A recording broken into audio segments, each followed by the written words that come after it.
Buenos días, estimados amigos. Hace un tiempo atrás y en una clase de escuela dominical alguien preguntó ¿por qué el día de reposo es el domingo y no el sábado como lo dice la Biblia? Especialmente en todo el Antiguo Testamento y parte del Nuevo. La pregunta me pareció muy interesante, así que parte de la respuesta que di deseo compartirla con ustedes en esta oportunidad. Para esto quisiera comenzar diciendo que casi la totalidad del mundo cristiano guarda el primer día de la semana, o sea, el domingo. Sin embargo, existen algunos cristianos que siguen guardando el séptimo día de la semana, o sea, el sábado. En este video explicaré de manera respetuosa por qué guardamos el primer día de la semana. Así que vayamos a las Escrituras y comencemos en Génesis 2:3. Entonces bendijo Dios el séptimo día y lo santificó, porque en él reposó la obra que había hecho en la creación. En este versículo aprendemos dos cosas en relación al día de reposo. Primero, la práctica de tener un día de reposo no comenzó como una práctica terrenal, sino como una práctica celestial. En otras palabras, el día de reposo no comenzó en la tierra, sino en los cielos. Segundo, Dios consagra, bendice y santifica un día de la semana para evaluar y descansar de la obra semanal, para dedicarnos por ese día a una obra espiritual. De modo que no debemos pensar que el día de reposo es un día dedicado al solo descanso. En realidad, cuando hablamos de descanso lo hacemos con relación a nuestras actividades semanales usuales. Por lo que el día de reposo podría ser un día muy activo para ir a la iglesia, para el servicio caritativo, para el estudio personal de las Escrituras, para actividades familiares o para la oración. Durante el ministerio del profeta Moisés se dio la práctica del día de reposo como un mandamiento con algunos detalles. Veamos en Deuteronomio 5, 14, 15. Mas el séptimo día es reposo a Jehová tu Dios. Ninguna obra harás tú, ni tu hijo, ni tu hija, ni tu siervo, ni tu sierva, ni tu buey, ni tu asno, ni ningún animal tuyo, ni el extranjero que está dentro de tus puertas, para que descanse tu siervo y tu sierva como tú.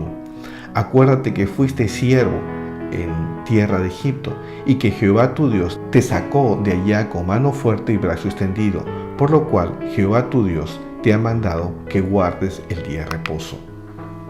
Como vemos, el día de reposo no solo fue un mandamiento al pueblo del convenio, sino que además en ese día debían de recordar cómo Dios los sacó de la esclavitud de la tierra de Egipto. Este convenio que Dios hizo con el pueblo de Israel algún día sería cambiado por otro convenio con un carácter más universal. Así fue profetizado. Veamos en Jeremías 31, 32.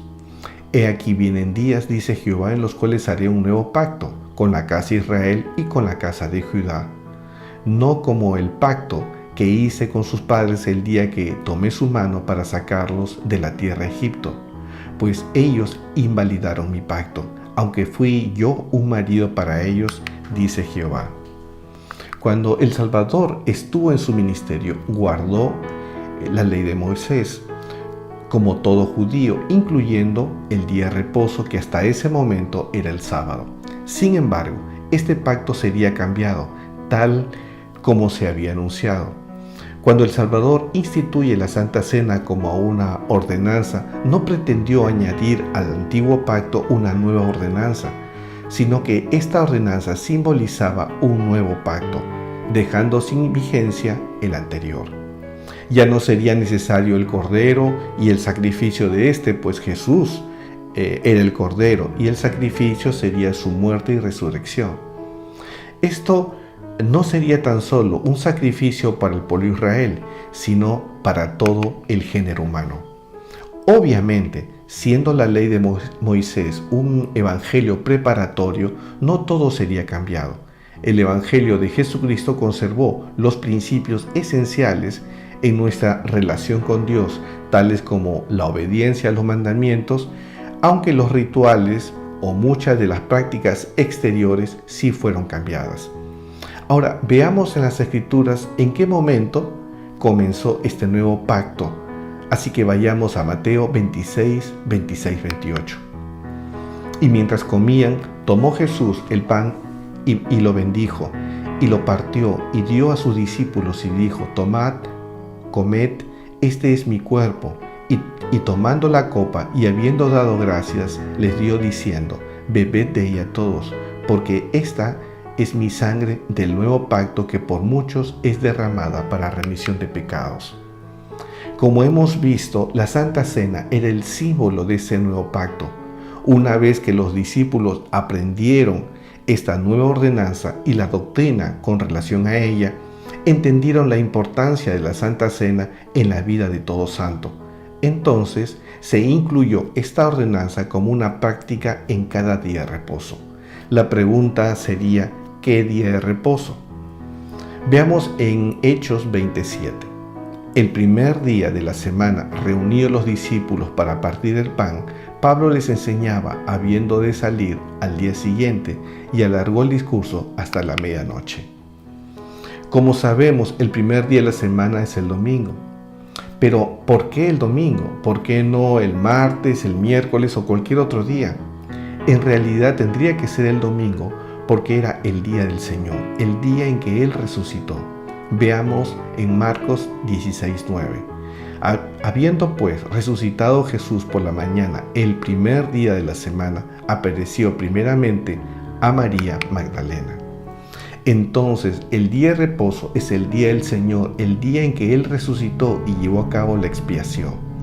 Desde entonces, los primeros cristianos guardaron el primer día de la semana como el día de reposo hasta nuestros días. Para finalizar, quisiera contestar una buena pregunta sobre el tema. Veamos.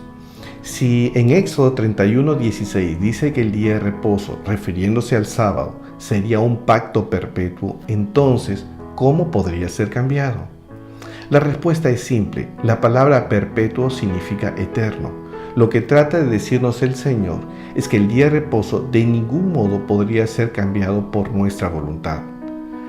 Para nosotros debería ser perpetuo hasta que Dios decidiera otra cosa y Él mismo lo pudiera cambiar.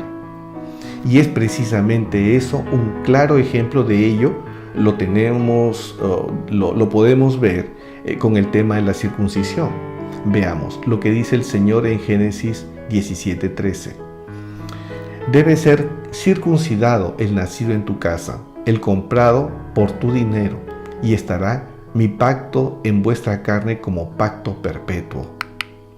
Si entendiéramos perpetuo como imposible de cambiar, entonces deberíamos circuncidarnos hasta ahora, y eso no es así. Los primeros santos dejaron esa práctica por el bautismo.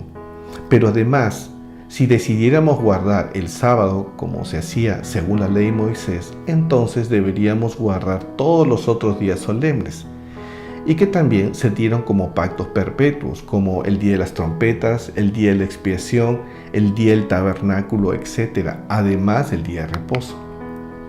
Espero que este breve video sea suficientemente claro. Sin embargo, si no fuera así, estaré encantado de recibir sus comentarios y preguntas. Que el Señor lo bendiga.